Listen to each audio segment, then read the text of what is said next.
Bismillahirrahmanirrahim. Assalamualaikum warahmatullahi wabarakatuh. Salam sejahtera tuan-tuan dan perempuan ni. Kat sini kita ada seunit kereta Pro 2 kancil 660 tahun diperbuat 2005 manual . Okey, kita masuk bahagian enjin dia . Ini bahagian enjin dia. Sisi semua masih original ya.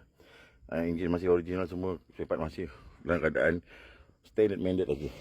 Pada sudut luaran tak ada modifikasi, cat pun masih original, tak pernah cat lagi ya. Masih original lagi, color original, cantik lagi. Okey, ini kita masuk bahagian dalaman dia. Dalaman dia pun dalam keadaan baik, bersih ya. Gebu-gebu lagi seat dia, tak ada koyak rabak, tak ada apa. Dan kapet semua masih original, kancil Pro 2 facelift ya. Okey, tengok belakang dia semua masih dalam keadaan standard dan original. Speaker board semua pun masih dalam original. Kereta ni senang cakap kereta original. Kereta yang sangat senang parking, jimat minyak, senang bawa ke sana ke sini ya.